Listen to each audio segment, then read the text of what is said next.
హల్లెలూయా. ఇందులో తండ్రి గారికి స్తోత్రంలో తెలియజేస్తున్నానండి. కేవలం పదకొండు తెలియజేస్తున్నాను. ఇప్పుడు ఒక చక్కని వర్షంలో నటిస్తున్న తెలియజేస్తున్నానండి. దేవుడు గతించిన కాలమును తన సజీవులలో వచ్చి మనందరినీ కాచుకోవడం అందరూ స్తోత్రాలు తెలియజేద్దామా? ప్రతి ఒక్కరు కూడా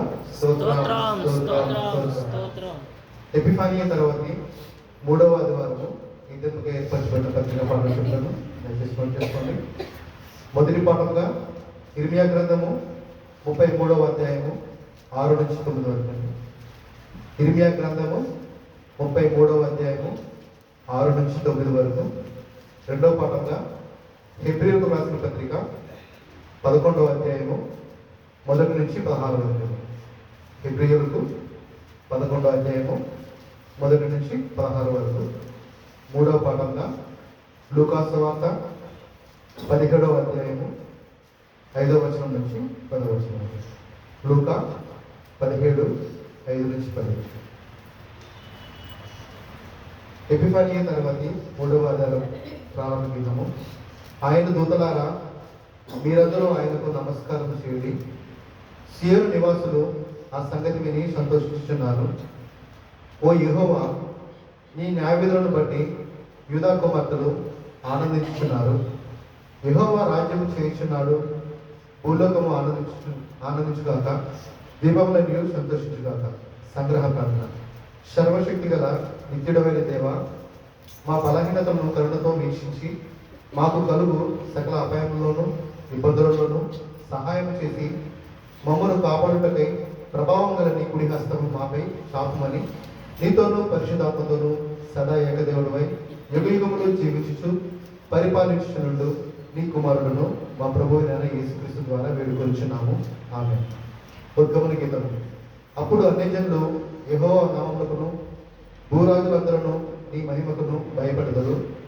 ఎలయనగా యెహోవా సియోనును కట్టి ఉన్నాడు.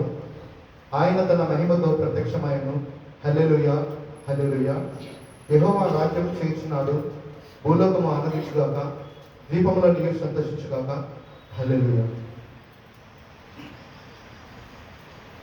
అపోస్తల విశ్వాస ప్రమాణం నేను చెప్తానండి. దయచేసి నాతో పాటు బిడ్డగా చెప్తా. నేను పరలోకమును భూలోకమును సృష్టించిన సర్వశక్తి గల తండ్రి అయిన దేవుని నమ్ముచున్నాను. ఆయన జనితైక కుమారుడును మన ప్రభువునైన యేసుక్రీస్తును నమ్ముచున్నాను.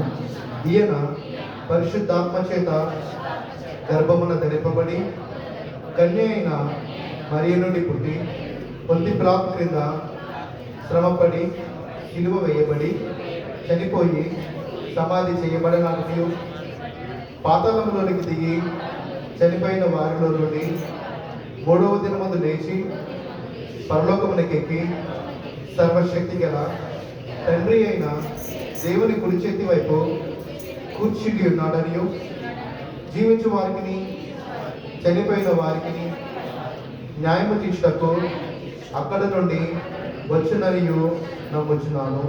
నేను పరిశుద్ధాత్మని నమ్ముచున్నాను.